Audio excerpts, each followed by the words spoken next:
was a case that closed. That really got me to just sort of really bear everything down and see myself.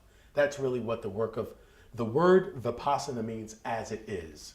And so you go on this time, and inside those 10 days, you can't take any reading material, no writing material, you can't go back to your car, you can't have your cell phone for at least the first 8 days. You're on lockdown, a contemporary monk, eating vegetarian food, 2 meals a day, 7:30 breakfast, 1:30 lunch. That's it for 10 days. And I saw a lot. And so I just started really looking at who I had been, and the best thing that I can say for whoever you are that's out there listening is that I had to get really authentic about who my character had been. And that's where the shakedown started.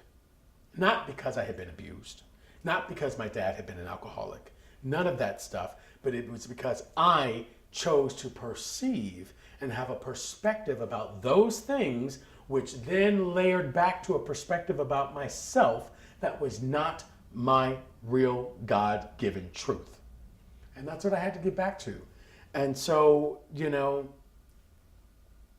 10 years later, I'll cut it all the way to where I'm at right now. This is 2010.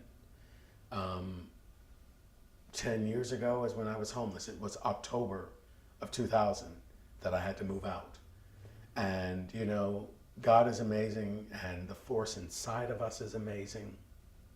And what my life looks like now is, I now own a lovely 4-bedroom, 2-bath house in Palm Springs, California. I literally just came back last week from working on an amazing movie project, which is not just great because it was a movie project. That's awesome, and I work and I do commercials now and make an amazing living doing that. But the greatest thing about my life now is that I really get to contribute to other people being well in the world and people finding their own strength. So aside from what I do inside the entertainment thing, I do a lot of life coaching now. I do a lot of motivational speaking.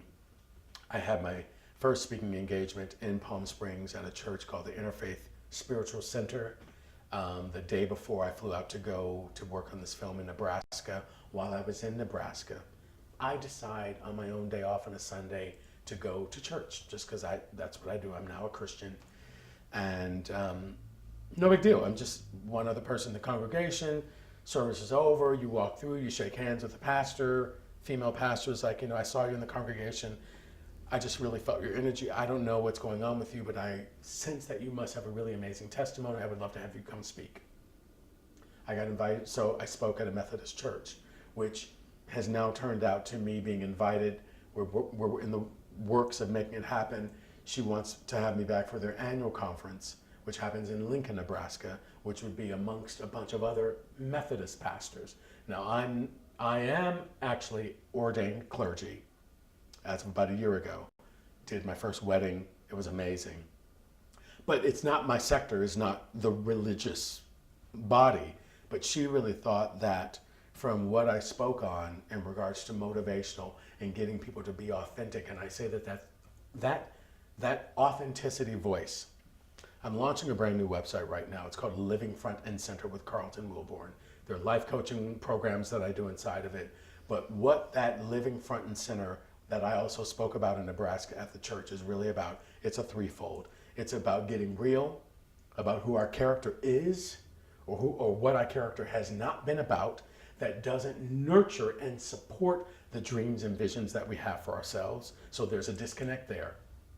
Second installment is getting real and authentic about how magnificently and powerfully designed from basic DNA we all are. Not me, because I did this or I come from that, or anybody else. Every single one of us is amazing and is naturally anointed with greatness. Getting real with that. And the third tier of it is for every journey that you've had or are going to go through, because it ain't over till it's over, so there's always going to be something, that once we come through to the other side of it, that it has to be a testimony for somebody else.